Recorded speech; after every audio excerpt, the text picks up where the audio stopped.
我係你嘅人生梳理師 Miss Jane。今日係2025年耶穌受難節。今日同大家分享荷蘭阿姆斯特丹 Christian Community 出版復活節季刊入面嘅文章，遇見新嘅我。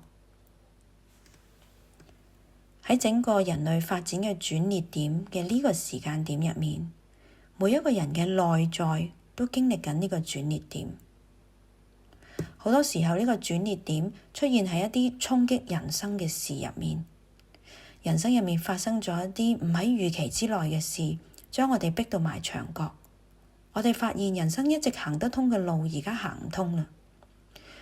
喺呢一個時間，我哋會覺得世界充滿冰冷、黑暗，眼前好似咩都冇咁樣，冇光、冇出路、冇可以依靠嘅嘢、冇方向。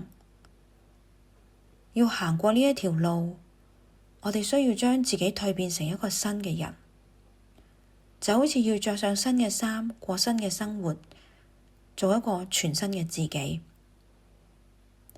呢個係人生嘅考驗，亦都係人生嘅進步。好多人都喺度經歷咁樣嘅事情，但係實際上體驗其實每個人都唔一樣。引發起呢一啲人生考驗嘅事情可以好唔一樣，我哋具體所體驗到嘅嘢亦都可以好唔一樣，我哋外在內在嘅狀態可以好唔一樣，佢哋經歷人生邊一個階段嘅蛻變亦都好唔一樣。呢個係一個好個人化嘅一個歷程。相似嘅事情可能發生喺每一個人身上，但係要揾到新嘅自己嘅呢個過程，好在乎我哋點樣處理眼前嘅挑戰，我哋點樣理解眼前呢一個挑戰同自己嘅關係係乜嘢。喺呢個蛻變嘅過程，冇一個指定嘅結果，而個效果亦都因人而異。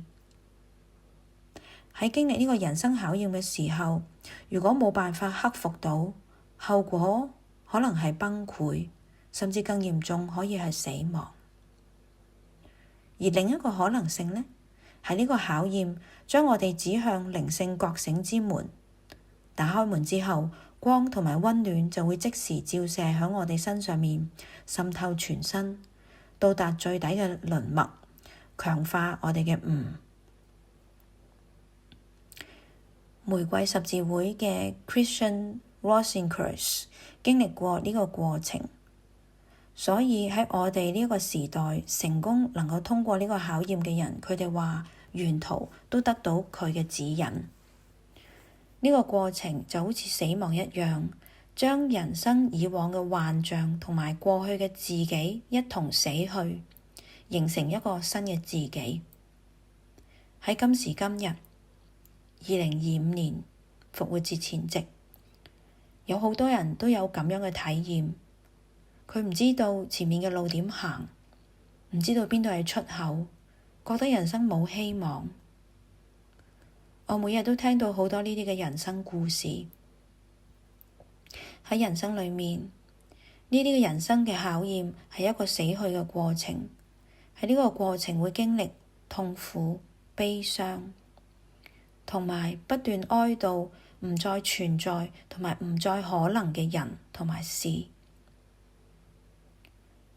好多人都有呢啲嘅經歷，但係只有少部分嘅人願意分享同埋面對呢啲嘅感受。至少我自己經歷咗呢個過程。我覺得以前重要嘅嘢，下一刻就變成唔重要啦。我冇辦法工作，冇辦法集中。一個短嘅活動或者一個短嘅 meeting 都令到我忍受唔到。我需要用幾日嘅時間恢復返過嚟。嗰陣時對於我嚟講，未來就好似黑洞咁樣，我覺得好孤獨、好脆弱、好赤裸，生活得好盲目。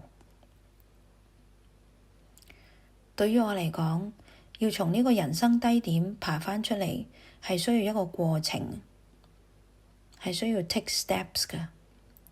而喺呢個過程入面，真正幫到我嘅，又真係同字面一樣，就係 take steps，行路。我每日同一個時間，風雨不改，去海邊嗰度行下。每一日行一行路嘅呢個韻律，無論晴天、雨天定係打風，呢一個韻律並令到我好似喺風暴入面嘅船隻有嘅錨一樣，可以帶嚟穩定嘅作用，令到我有所依靠，亦都讓我嘅身體、思考同情感得到休息。我唔係好確定喺邊個時候開始，我淨係記得我如是者每一日都出去行下。有一刻，我突然間覺得自己好啲啦，冇以前咁好，但係我知道我好緊啊。後嚟我越嚟越進步，生活慢慢可以返去正軌。我揭翻開嗰陣時嘅日記，我係咁樣寫嘅。我覺得我唔一樣啦，我好似用另一雙眼睛去睇嘢咁，用另一雙耳朵去聽嘢咁樣。身邊好似每一樣嘢都係新嘅咁。如果我曾經係一條毛蟲，而家我已經變成咗蝴蝶啦。我已經喺蟲蛹入面爬咗出嚟，第一次用我新嘅觸覺去認識呢個世界。喺呢個考驗裏面，我個內在好似死咗咁樣，而康復係一個過程。表面上好似咩都冇發生，表面上好似一切都好平靜，但係內裏需要好多個力量先至爬到出嚟。呢個過程需要無比嘅耐性，因為呢一個復原嘅過程並唔係全部都喺我掌控之內。我做我可以做嘅，然後我需要有能耐等待重生去發生。我首先有意識咁樣決定讓舊嘅我死去，然後我就能夠喺生活入面撥出時間同埋空間，讓一切可以發生。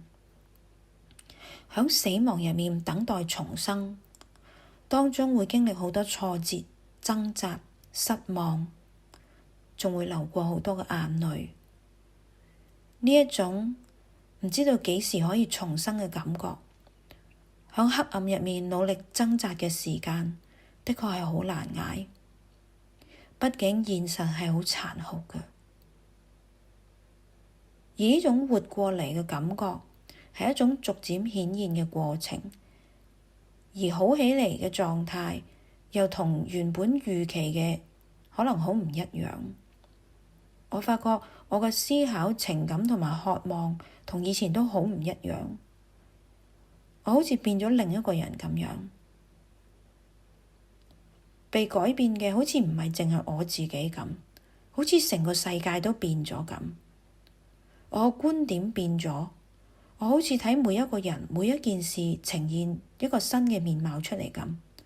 我連睇我自己嘅過去嘅角度都同以前完全唔一樣。喺呢個過程入面，我哋需要意志。舊嘅我需要騰出空間，讓新嘅我進嚟，讓新嘅我入嚟。呢一種嘅靈性嘅力量，令到我有意志去活過嚟。呢一種由上面而嚟嘅意志力，係我重生過程入面得到嘅最大嘅禮物。喺我每日行路嘅日子入面，我個眼睛好似重新睇到光咁樣，我開始好好去睇呢個世界。一粒沙，一個貝殼，響泥土入面轉出嚟嘅樹芽，天上面嘅雀仔，天嘅藍色同海嘅藍色。我記起約翰福音入面耶穌讓盲人睇見嘅嗰段經文，唔通有人靜雞雞將啲泥搽咗上我眼睛度？的確，每一日行路嘅過程入面，我覺得有一啲嘢喺度支持緊我。我行過小路，經過湖泊，嚟到沙灘，呢一切都靚到冇辦法形容。就算每日行同一條路，但係大自然總係畀我驚喜。我感受到吹到我面上面嘅風慢慢變得越嚟越暖。一日一日過去，我開始見到蜻蜓尾巴接尾巴咁樣喺度飛。我開始見到從築巢到孵蛋到帶住 BB 游水嘅雀仔，